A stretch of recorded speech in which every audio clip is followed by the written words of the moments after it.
Salut les amis, c'est Xprimo et bienvenue sur ma chaîne. Tu vas découvrir sur cette chaîne des tutos et des astuces, que ce soit dans le gaming, le montage ou de la vidéo. Aussi dans le domaine de l'high-tech. Si c'est pas déjà fait, n'hésite pas à t'abonner pour les prochains tutoriels. Aujourd'hui, on va voir 5 logiciels que j'utilise sur Mac et qui ont facilité, du moins grandement facilité, ma transition du système Windows vers le système Apple.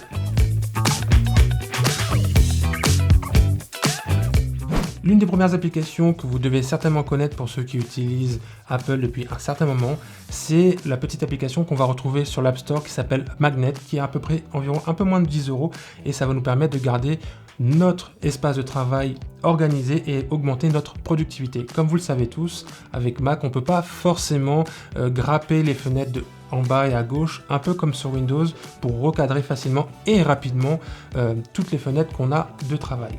Grâce à cela, vous pouvez scinder votre écran avec deux fenêtres assez rapidement et avoir juste en glissant à droite ou à gauche les fenêtres qui se scindent en deux, de part égale, ou tout simplement monter tout en haut pour avoir votre fenêtre qui s'affiche en grand.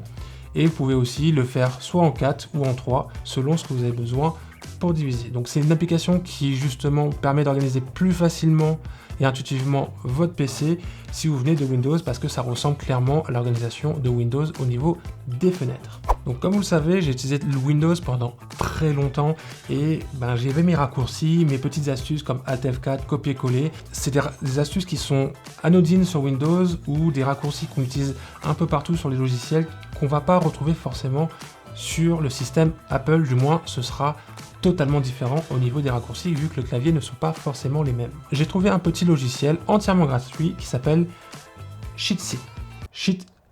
Cette application qui fonctionne en background et qui ne consomme absolument rien. En appuyant longtemps sur la touche commande, on peut avoir les raccourcis qui s'adaptent selon la fenêtre sur laquelle on utilise. Imaginons que j'ouvre Chrome, si j'appuie longtemps sur la touche commande, je vais tout simplement avoir tous les raccourcis, par exemple ouvrir l'historique, le navigateur, ouvrir un nouvel onglet, etc.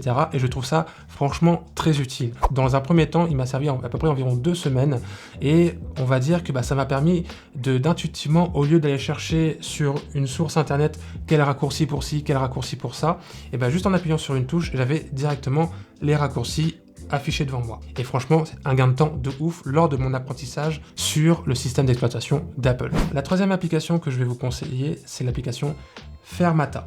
Donc Fermata, c'est une application qui va vous permettre d'éviter que votre MacBook se mette en veille quand vous fermez votre capot. Quand j'avais des copies à faire ou du transfert de fichiers d'un disque dur à un autre, quand je fermais le capot de mon Mac sans faire exprès, ça interrompait le téléchargement ou le transfert et c'était assez embêtant. Fermata va vous permettre justement que lorsque vous fermez le capot de votre ordinateur, que le processus qui est en cours continue.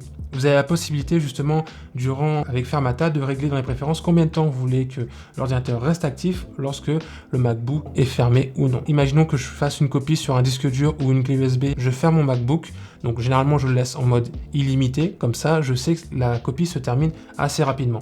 Fermata est une application gratuite qui est disponible sur GitHub et je vous mets en tout cas le lien en description. La quatrième application que je peux vous conseiller, en tout cas si vous êtes habitué sur les achats en ligne, tels que sur LDLC, Amazon ou d'autres sites revendeurs, que généralement des fois on peut pas suivre notre colis. Donc la quatrième application s'appelle Parcel. Parcel va vous permettre justement de récupérer votre numéro de suivi, de le coller dans l'application et de faire le suivi en instant réel dès que vous ouvrez l'application. C'est-à-dire qu'il va mettre à jour immédiatement où se trouve votre colis, qu'est-ce qui se passe et à quel endroit il est. Donc si vous avez 2 ou 3 colis à suivre, c'est gratuit. Si vous voulez passer à plus, c'est payant, mais généralement je ne vais pas commander pour ma part 3 colis en plus de ce que j'ai déjà pour mon suivi. C'est une application qui reste partiellement gratuite au téléchargement et ça va vous permettre tout simplement de suivre l'état de votre colis sans forcément apprendre le numéro de suivi, d'aller sur le site du transporteur, de vérifier où il se trouve. Avec cette application, vous avez tout qui est centralisé au même endroit. Dès que vous l'ouvrez, ça se met à jour avec toutes les notifications qu'il y a eu ces dernières heures. Le dernier logiciel, mais qui n'est pas des moindres, c'est l'application iBar. Donc qu'est-ce que va vous permettre iBar? Sur Windows, quand on va avoir des tâches en fond de plan, on va pas forcément les voir affichées. Et sur Apple, on les voit affichées en haut à droite. Vous allez me dire oui, mais c'est quelques icônes selon l'utilisation, que ce soit l'antivirus, tout ce qui est synchronisation. Moi, il faut savoir que j'ai pas mal de choses qui fonctionnent en tâche de fond quand je travaille sur mon PC, donc tout ce qui va être logiciel, cloud, etc. J'ai plein d'icônes en haut à droite qui s'affichent et au départ, je pensais pas forcément que ça allait me déranger. Et ben, si au fil du temps, en fait, si on cherche à avoir un setup assez minimaliste, on n'a pas forcément envie d'avoir 10 000 icônes qui se trouvent en haut à droite, qui se battent un petit peu entre eux pour savoir qui doit passer en premier par rapport à la puissance consommée. C'est quelque chose de gratuit qu'on va vous aller retrouver sur l'App Store, et iBar va vous permettre justement de créer un petit widget pour compacter tous ces icônes qui sont en haut à droite, pour avoir tout simplement une flèche, et quand vous cliquez dessus, avoir les icônes sur qu'est-ce qui tourne en tâche de fond, qu'est-ce qui pose problème, etc. Donc iBar, c'est une bonne solution. Certes, ça va pas forcément augmenter les performances de votre PC, mais en termes d'organisation, pour ceux ou celles qui aiment les détails, ben, ce petit détail-là, il n'est pas négligeable, et des fois, ça peut justement rendre service au plus grand nombre et à plus d'un.